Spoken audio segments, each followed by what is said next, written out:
Let's go. The story so far. In last week's thrilling episode, we learned something new, something profound. The time is something that we travel through. And each segment of the 24-hour clock, we enter into a new zone.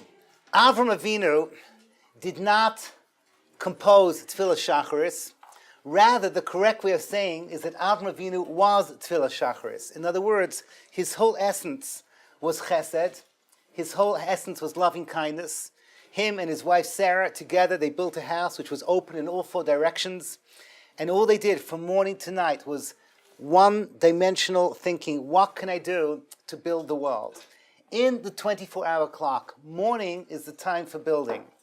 In other words, when we say lahagid baboker chasdecha, it means that the morning, by definition, is the time to unleash the power of building. And that's what happens. You wake up in the morning and hopefully you say to yourself, today is a unique day. I'll never have it again. It's a gift. How can I make the most out of that day?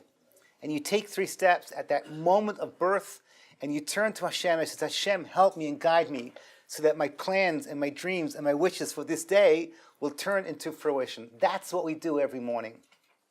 Next week we're going to talk about Avraham Avinu, about Yitzchak Avinu. Isaac in the afternoon, a totally different type of a person. His personality was the ability to turn things around.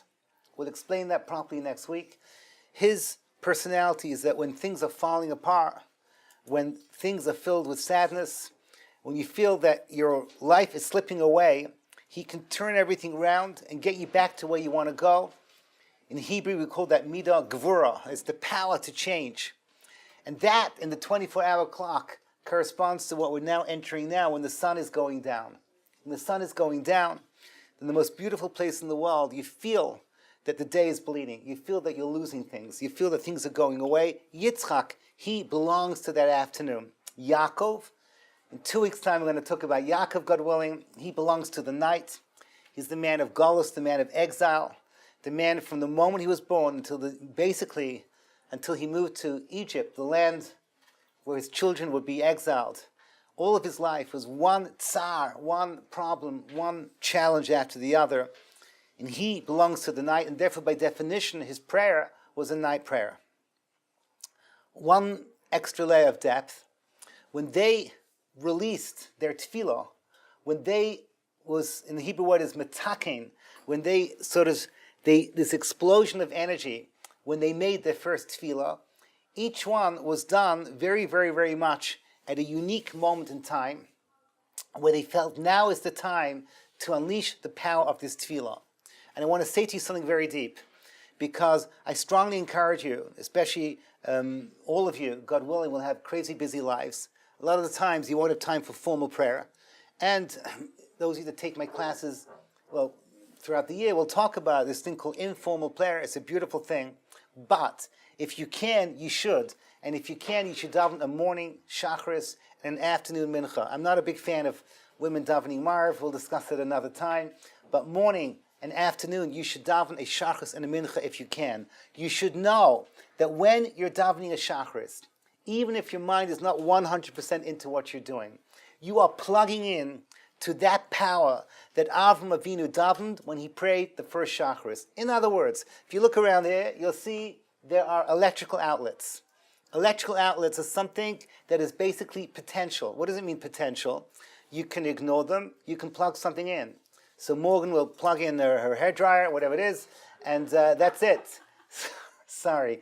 Okay, it's what people do. They will plug in, Tali will plug in her pneumatic drill, and that's it. Everyone has what they can choose to plug in, but somewhere outside Jerusalem is a huge, big power plant.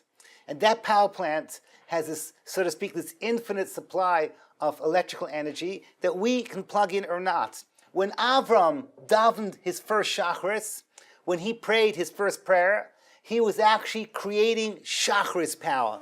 That's what it means that Avram was metakein shacharis. He fixed shacharis, meaning he created this incredible power at the moment of birth. And you and I, and our parents and grandparents for over 3,000 years, whenever we daven a morning prayer, we're actually plugging ourselves into the energy that was created by our forefather Abraham. So today's class, as you're going to see, it's going to drive you crazy. I'm just warning you now. I hope people had lunch, and I hope you'll relax, because this is this is one of my favorite classes. What can I tell you? But I want to explore exactly what was the background for when Avraham Avinu unleashed the power of Shacharis. It was a very special moment in his history, and a very special moment, as we shall see, in world history. But what was, so to speak, what prompted Avraham Avinu to choose that moment to unleash the power of Shacharis? An interactive moment. Would anyone from the good audience like to suggest? When did Avraham Avinu daven the first Shacharis? Was it after he was saved from the fire? No, but that's a good answer. It could have been. First of all, you're right to think out of the box. Because most people say, oh, it was the Akedah. That's the answer I always get. No, it wasn't. Was it when the angels came? It wasn't when the angels came. Was it after he left Mitzrayim? It wasn't after he left Mitzrayim. During the famine. It wasn't during the famine. During the Abimelech, when they were sick and he prayed for them. Okay, so that's a great story of prayer with Avimelech, but it's not the correct answer. There's not much left. After he came out of the cave. After he came out of the cave. Wow, that's like an obscure medrash. Yeah, Schnelly, no, but it's a good try. It's a good try. For a wounded soldier, that's pretty amazing. Anybody else? I'll give you a clue. He was praying on behalf of a city that you and I do not like. Stone, there we go. He was praying for those lovely, affable, cuddly sodomites. That's the story behind the story. He was davening for Stone. Now, I don't know if you learned last week the story of Stone, but what can I tell you? You know, this was not exactly. This is way before ISIS was invented, but they created like these extraordinarily, exactly right. These are crazy tortures that they came up with. I remember one of my daughters comes home from a kindergarten here in Hernov, and she says to me, "Abba, you're not going to believe what they taught me in school." And I go, "Oh my gosh." Okay, it's Parshas Vayera. You have to go wrong. Because there's all kinds of terrible things that happen. Seriously, it's not a kid's show, Parshas Vayera. Seriously, when you think about it, they used to take little girlies and they used to cover them with honey and throw them into beehives. Isn't that cool, Abba? And I'm thinking, no. All you need is these kindergarten teachers with attitude. You know what I mean? And they just lump it on the kids. So yeah, we don't like sodomites. We don't like them at all. So I will not go deeper into what happened in Stone. If you want, you can look it up in your dictionary, and I will stop right there. The point I want to make to you is as follows. Why on earth would Avraham Avinu want to daven for Stone? If you ask me, just kill them all. Let them die. We don't need these people. These people are horrible.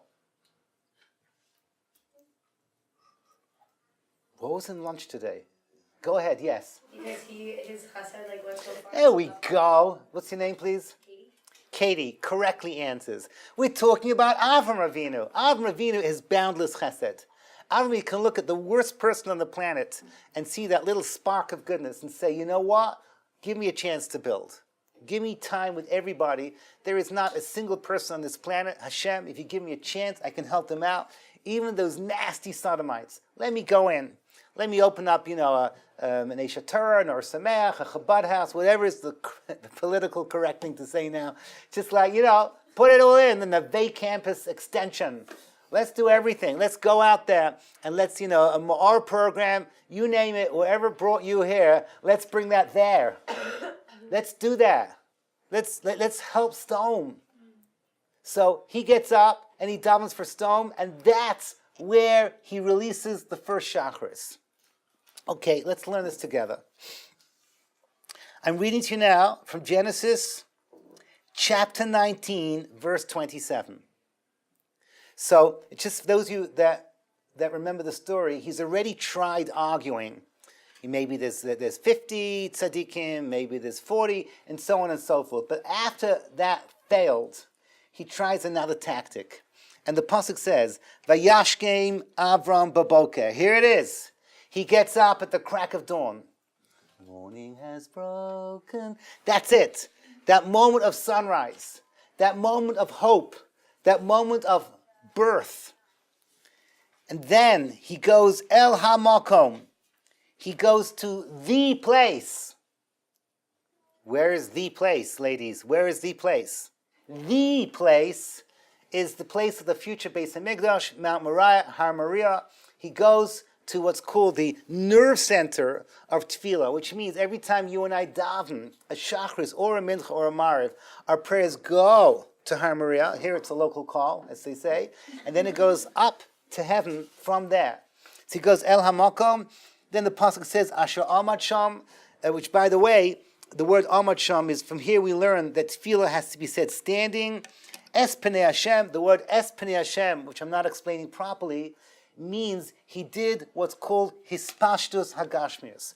Es Pnei Hashem means he basically worked on himself to disrobe himself of his physical essence, so that basically his neshama was standing in front of HaKadosh Baruch Hu and talking to HaKadosh Baruch Hu. What that means, Hispashtus Hagashmius, needs another time to explain properly. But the bottom line is, this was a moment in time where Avraham Avinu is unleashing the power of Shachris. His whole essence, everything he stood for in his whole life, is now coming out in prayer. He's creating this electrical powerhouse of a power station called Shachris power. And this is the first recorded tefillah in the Torah. There are others that are in Midrashim, as some of the ladies mentioned already. Right? There are Midrashim, but the first explicit parasha of tefillah is right here. He's davening for Sdom. Can you imagine how powerful that was? This is the foundation of everything. Let's keep going. The next pasuk. Avraham Avinu obviously wants to know what happened to his first tefillah. Vayashkev al pnei Sdom v'Amora. He gazed to what you and I call the Dead Sea. Val kol pnei Eretz Hakikar. Vayar. V'hinei Allah kitar haaretz kikita hakivshan. He sees that the world looks like a fiery furnace. He sees the smoke bellowing up into the sky. He sees that the whole world is this crimson red of death and destruction. HaKadosh Baruch Hu has taken the first tefillah ever, and HaKadosh Baruch Hu has answered with one simple word: Niet. That's it. That's what happened over here. This is horrible. This is a horrible story. It was a failure. Avraham Avinu, this is the foundation of all our tefillahs. Every time you and I daven Shacharis, we're plugging into a failed tefillah. So that's what I want to talk about for the next half hour, next 25 minutes. Because we've all had that moment in our lives. Every person in this room, without exception, has experienced a tefillah where HaKadosh Baruch Hu said no. It's the way it goes, whether it was for something huge, whatever. We davened for a loved one, or we davened for something that was very important for us in terms of relationships or in terms of career. It was a lo alach. Or it was something stupid. You wanted something to work out for you, it did not. You did not. You asked Hashem, help me find parking, you did not find parking. Exactly. 25 minutes later, you know what I mean? Like, that's it. So I want to read to you. This is a newspaper article, which I cut out when I wrote this class. It's a long, long time ago. I don't think anyone here can remember the story of Menachem Waxman. Could be you heard about it, but Menachem Waxman was a young man who was from a religious household. He was abducted by terrorists. And what happened is that the way HaKadosh Baruch Hu worked out the story is that the terrorists gave a Friday midnight deadline. If you don't release whatever it was, 100 terrorists by midnight, we're going to murder this young boy. And the young boy's parents, the Waxmans, wonderful people, they asked everyone to light candles and to daven for him. So basically, the whole planet of Klal Yisrael was together. You all remember the story with the 4 boys. That you do remember. Yeah. It was 2 summers ago, or 2.5 summers ago. The point is that that's the first time that I remember here in Har Nof, we had Friday night. I've never seen anything like it in my life. I'm looking over there because it happened in front of the, what do you call the Super Saul? What do they call it today? Where Regine meets Charles. And what's that called, that big store? Yesh. Okay, in my time it was Super Saul. So literally, I don't know if there was 1,000 people, but it was packed. And the beauty of it was that everyone was there. You could see Streimelech, you can see Kippas Ruga, you could see, Ashkenazi, Sephardi, young and old. Every single type of Jew was there. And we all had one heart and one request from God. Send this little boychikel back to his mother and father alive. That's all we're asking for. Today, you don't even have to do a huge miracle. Baruch Hashem, Israel has the best commando forces in the world. You can make everything look like teva, like nature. What's the big deal, God? So let me read to you what his father said at the Shiva. By the way, if you do read up, it's a horrible story, because it wasn't that he wasn't just murdered, he was tortured. The story was not a nice story. I have asked HaKadosh Baruch Hu for so much. Yehuda, that's the father. Yehuda Waxman repeats again and again to the media and to those who have come to comfort him and to wonder whether or not the dashing of his hopes has made a crack in his emunah. I've suffered from a disease since I was 16. I asked Hashem, let me raise a family, and the answer was yes. I asked for good, successful children, and the answer was yes. I asked for a good living, and the answer was yes. I asked for good health, and the answer was yes. So when people ask me, how is it that I and hundreds of thousands of others prayed for Nachshon and were not answered, my response is that we did receive an answer. The answer was no. A father has the right to sometimes tell his child no. They're very powerful. You see over here, Sabrina, the article is called Sometimes Abba Says No. Right? That's the name of the article over here. So now I'm presenting to you my thesis. The reason why I'm standing in front of you is because I want to teach you something that I believe is very, very, very, very important to understand. And that is the following. When I grew up in England, I remember being taught this phrase that sometimes a father has a right to say no. And it was taught to me using a classic Yiddish phrase, because in Yiddish, and though you speak a little Yiddish, I'm sure it works in German as well, they say, the Eibishter empfe nicht, nein, the Eibishter empfe nicht. So it doesn't translate into English. I'll say it slowly. Right? The Eibishter, which is God, empfe nicht, he's not answering, nein, incorrect. The Eibishter empfe, he did answer, nein, with a no. Right? So it's not like he's not listening, but he's saying no. That's the classic way that we say. Maybe it works in Espanol, but I don't know. But it say the Eibishter empfe nicht, nein, the Eibishter empfe nicht. And that's what I was taught when I was a little boy. Then one day, I thought about this, and I did some of my research, and I found that the Reb Chaim Kanievsky, today he's from the Gedolei Hador in Bnei Brak, and he wrote this little booklet called Tnu Kavod L'Torah. There's a little essay he writes, it's a very famous statement. A father has a right to say no. There's only one small, teeny, weeny, itsy bitsy little problem with that statement. You know what the problem is? It's just not true. It's just not true. Not only is it not true, it's unhealthy to think that Hashem says no to our prayers. So you'll look at me now like Rabino Eloko. Okay? He's clearly not in touch with reality. I mean, you just mentioned yourself, Rabbi, all these stories that happened to you. So, and that happened to us when Hashem said no. So what do you mean Hashem said no? I'll explain to you what I mean when Hashem says no. But then, for the rest of the class, I'm going to sophisticate it. I need to give you a little bit of a deeper understanding of what's going along. So, let's imagine. I'll give you a mashal. It's Saturday night in Chicago, and Schnelly needs the keys to the car. You chose to come here, so I'm going to pick on you. Right? She needs the keys to the car. Daddy's watching football, and he is the one with the keys, and that's it. So somehow, Schnelly figures out, I've got to use my talents as a teenage daughter to get the keys out of Daddy's hand. So what does he do? She goes up. What's the first thing she says? I like your tie, right? That's what you do. You don't just go and ask for the keys. You first butter them up a little bit. So you get what's called in Hebrew shevach.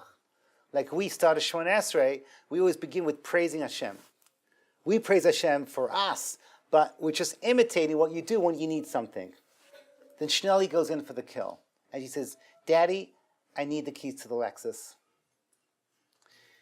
And Daddy looks up, and it's his teenage daughter. It's hard to say no to a daughter. Trust me, been there, done that. I actually am incapable of saying no to my daughters.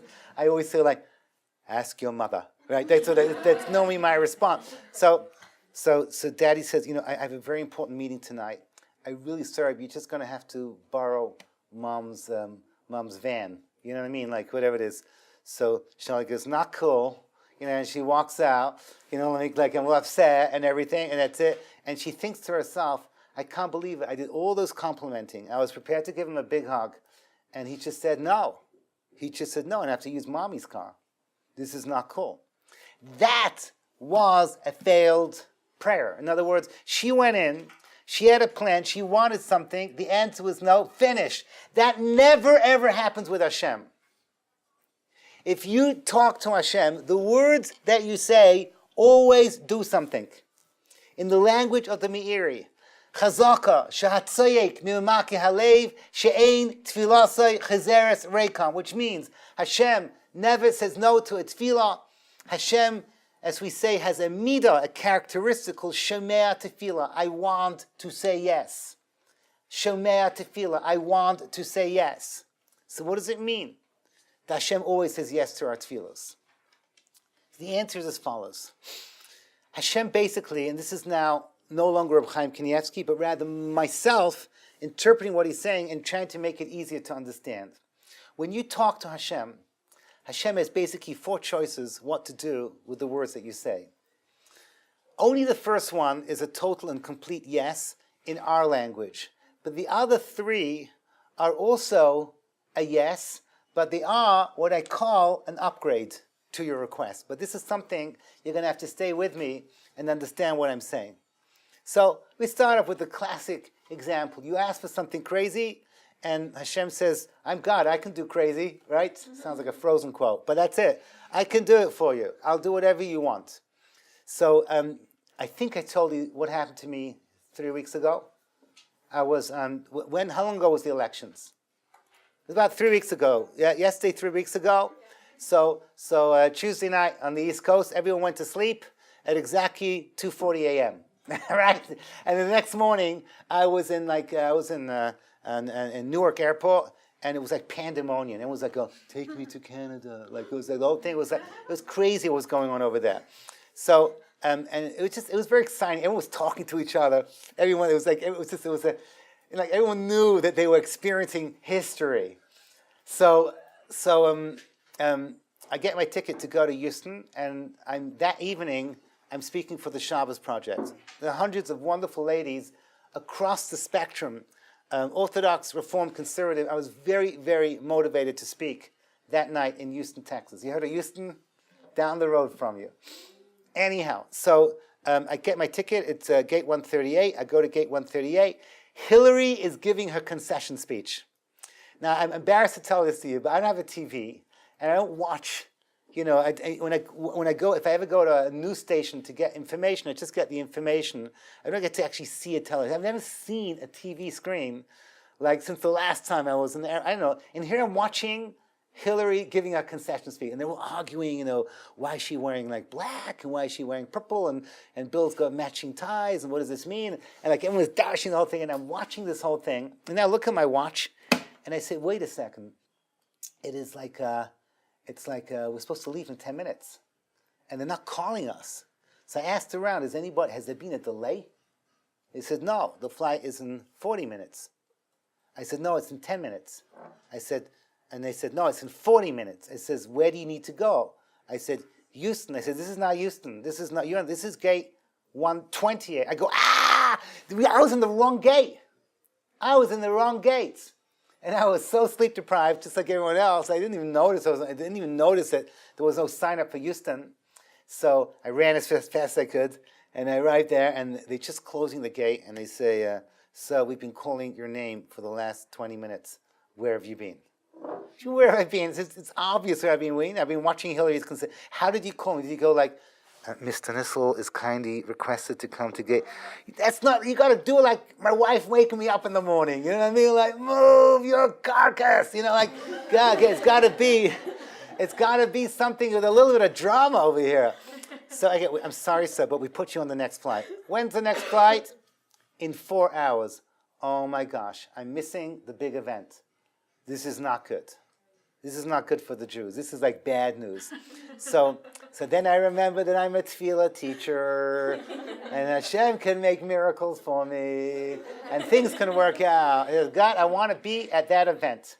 Besides the fact they promised me that I could bake the biggest challah in all of Texas. So it sounded like very exciting for me. So I'm doing this. So it turns out that there is actually another flight, which they didn't tell me about, because it wasn't just booked, it was overbooked. There are already 6 people in front of me. There were already 6 people in front of me on a standby. So statistically, the chance of me getting on was 0. Okay, so I go down there. I say, put me as number 7. They put me as number 7. And then I said, but it's a nasty tefillah. I want 7 people to miss their flights, okay? Isn't that horrible? I felt kind of guilty, so I said, let them be like, really bad people. Anyhow, the point I want to make is that there was a flight from England, and it was from England, I think they told me it's from Glasgow to Newark. If that makes sense, I don't even know that. Didn't Glasgow had an airport? I'm sure they do. I think they said it was from Northern England. You've been there? Okay, to Glasgow to Newark, and then people were going from there to Houston. And there were like 6 people on that flight that were supposed to make it, and they waited for them, and they did not get on. And I was the last person on, sitting between 2 big Mexicans. Oh yeah, I had so much fun. But the point is, I was the happiest person. I got on that flight, everything was good. That's the kind of prayer where you turn to God and He says yes. That's called category number 1. Category number 2 is a little bit more subtle. Now I'm quoting to you from a rabbi called the Mabit. The Mabit wrote a sefer called the Beis Elokim. He lived in the 16th century Tzfat. He was from that class of the Arizal and the Bet Yosef and all those people. He was there, and he wrote this sefer called the Beis Elokim. And there's a section on tefillah, and there in chapter 15 he says something which is very important to know. He says sometimes Hashem knows that what you're asking for is not exactly what you need. It's a famous Englishman once sang, you can't always get what you want, but if you try sometimes, you just might find you get what you need. It happens, okay? So HaKadosh Baruch Hu says, look, this is what I'm going to do for you. I'm going to answer yes, but not exactly for what you were asking, for something similar to what you're asking. That's the language he uses, but in a way that you say to me, thank you Hashem for saying no and giving me that instead, because that's really what I need. In other words, sometimes He shows you how your tefillah was redirected to something better. So now, there's many different ways of interpreting what he means.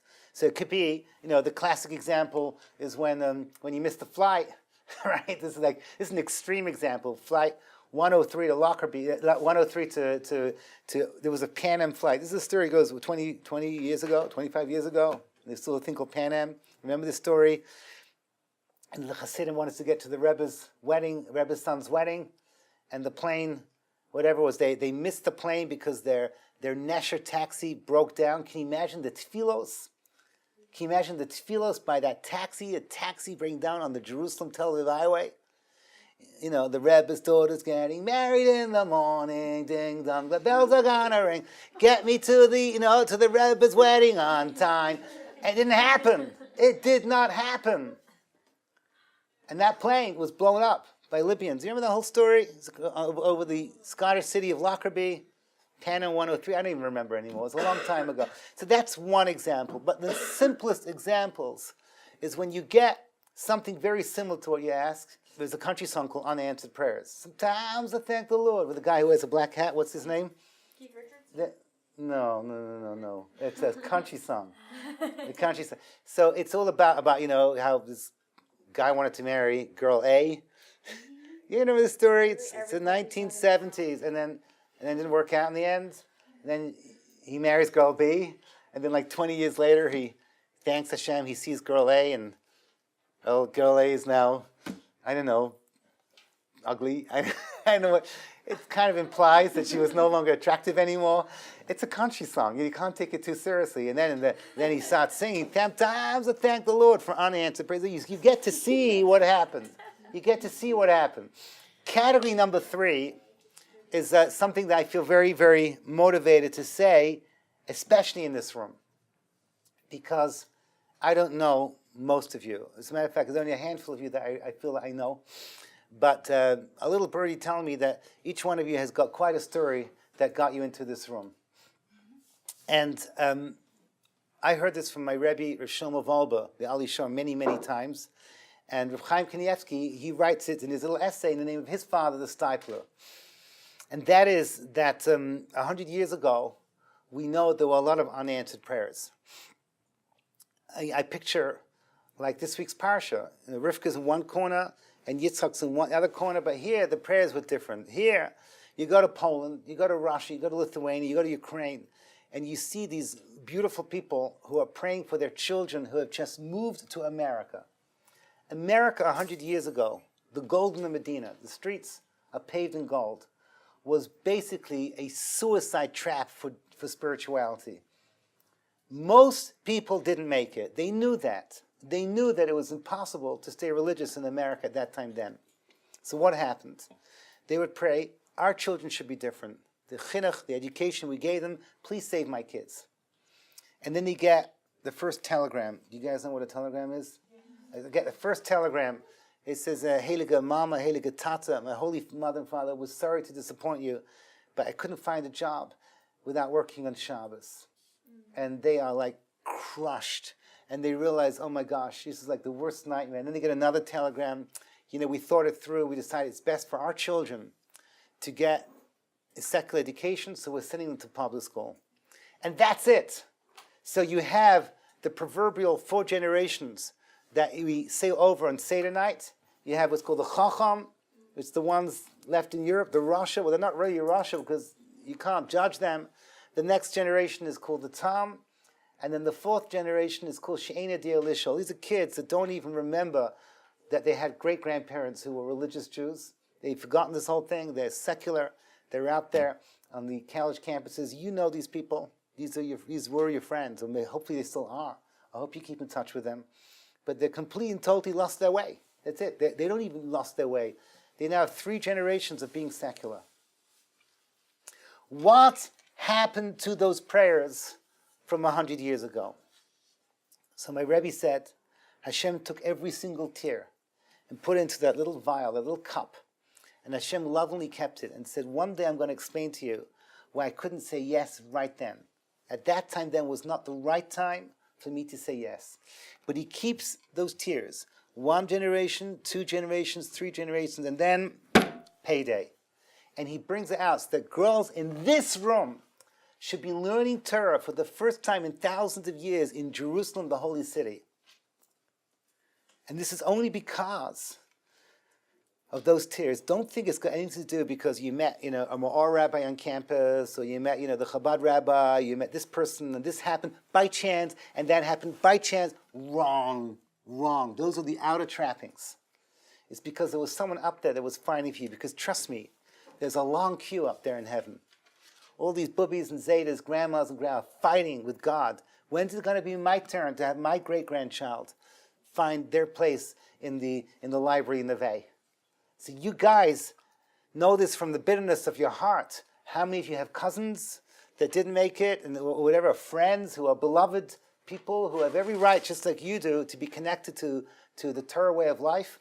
You never got the chance. They never got the chance. And the answer is that the tefillos have to somehow bear fruit. So category number 3 is that Hashem says yes, but for reason X, reason he can't explain, it can't be now, but it's going to be at the right time. It's going to be at the right, you have to wait a few generations, and then it's the right time. The category number 4 is the most important category of all, because category number 4 is really the essential definition of the Hebrew word emunah, which we call in English faith. But when I ask you, what does emunah mean? It does not mean that stories have happy endings. Stories do have happy endings, but we we very often don't get to see it. And very often we don't get to see it 4 generations later either. Sometimes we're going to have to wait for Mashiach to come.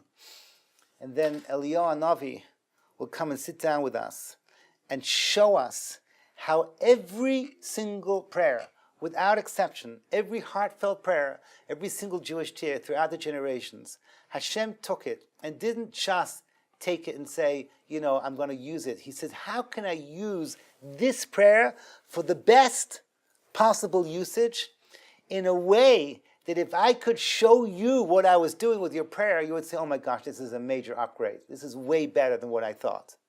In other words, you get to see how Kadosh Baruch Hu used your ratzon. It's not like money, where you can just, you can use money to buy a watch, and the next thing you can use money to buy potatoes. No. It's Hashem takes your ratzon, and Kadosh Baruch Hu takes your personality, your essence, and everything that's good about you, and knows what you want deep down. And to the extent that if he could show you what he was doing, you say, this is much better.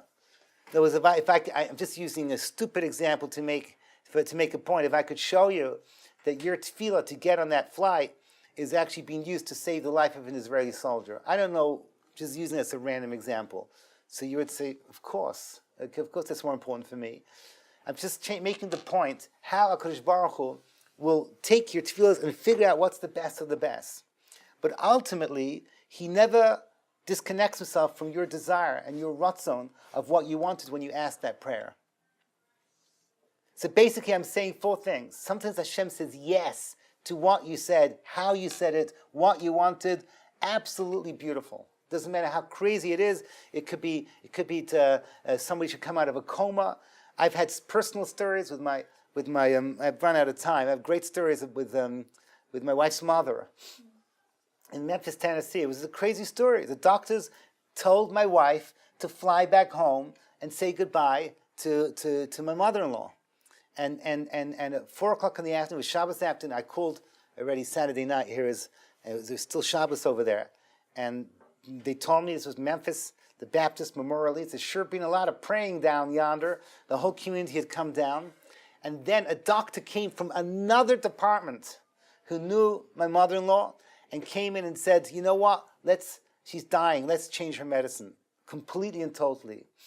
And that doctor, who Mama called my angel, gave her another lease of life, and she got to go to many more family occasions. So you get to see, that's category number 1. Those are the beautiful prayers. Then comes something where you get a switch, but you yourself get to see why that switch was the best thing, why it should be that way. There's a 3rd category, which Hashem says yes, but he waits many generations. And there's a 4th category, where Kadosh Baruch Hu says, I can't show you yet. He's going to have to wait for after Mashiach comes, and then you'll get to see the big picture. I forgot to tell you a little beautiful story, and that was the Nachshon Waxman story. There was a little footnote that I forgot to tell you. And that was, at the Shiva, a friend of mine, Rabbi Fodor, was there. And when the army unit that went to save his life, one of them unfortunately did get killed, but the rest came in, and one of the soldiers said, you should just know that I personally witnessed a miracle, because I don't even understand what I'm about to say. He says, a bullet hit the button on my chest, and the button was made out of metal, and it caused the bullet to graze across my chest but not go into the heart chambers. So my button saved my life. Statistically, it's like an impossible thing to happen, but it happened. And Yehuda Waxman, the story I read before, and said, you know what? I've been wondering all these days what happened to those hundreds of thousands of tefillahs. But at least I know something. At least I know a little bit that those tefillos were used to save your life. At least some of them were used to save your life. So that's the switch. So if God forbid, you hear if someone has cancer, and God forbid the doctors have given up, it's the latter stages, so what do? You keep davening. Why? First of all, we believe in miracles. Jews believe in miracles. I'm not talking about a miracle like switching genders, or turning a person into a rabbit. I'm talking about the fact that medicine can come up with anything, anytime, especially in the medical field. They can come up with something. They can reverse cancer. We can believe in such a thing until the last moment. Secondly, our prayers can take away the person's pain.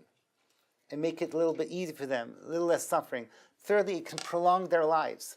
And every second that they are alive in this world is a blessing for them and for their family. It's important to remember that. I've been through that with my father, and I had to remind myself that a Jew that believes in Hashem with complete faith and is going through Yisurim, going through suffering, so every second that they have is a tremendous blessing for them and for everyone else. And then, of course, when you pray, it's good for you. It elevates you. And it's also good for the person that you're praying for. It gives them, so to speak, merit. So then when Nachshon Waxman comes to heaven, so there's 100,000 angels there to greet him. And he says, what is going on over here? And he says, these are all the prayers that people prayed for you.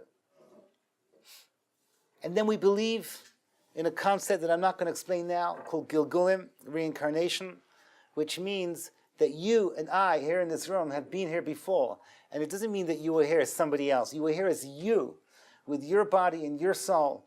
And you went through a previous life and you come back over here. And sometimes we go through things that are necessary to go through. And if we see the various Gilgulim, then we'd see how our prayers worked out perfectly. And everything that happened was exactly the way they were supposed to be. And we will cry out and we will say, Hashem, Tzur, Tamim Pa'alo, everything you do is perfect. Everything you do is perfect. And then we'll start laughing, and that's the great laughter at the end of days. Az, Yemali, Schok Pino, the laughter of seeing how all our tefillas, HaKadosh Baruch Hu lovingly took and channeled it to the best possible usage. Which brings me back, full circle, to a man called Abraham. The first forefather, the founder of the Jewish religion, the founder of everything that's good here on this planet, was this man called Avraham Avinu. And he goes up to this mountain at the crack of dawn, and he unleashes the first prayer. He unleashes the foundation of every shacharis until the end of time. He unleashes the power of tefillah that will take us until the end of days. And he prays, and he prays, and he prays, and his whole essence comes out in that prayer. He takes his 3 steps back, and as we mentioned, he sees a world on fire. He sees death, he sees destruction, he sees everything that's terrible, everything that's horrible. But, says Reb Tzadok HaKohen of Lublin, in the corner of his eyes, he sees a tiny little spark of light, created by his prayer. What was this spark of light?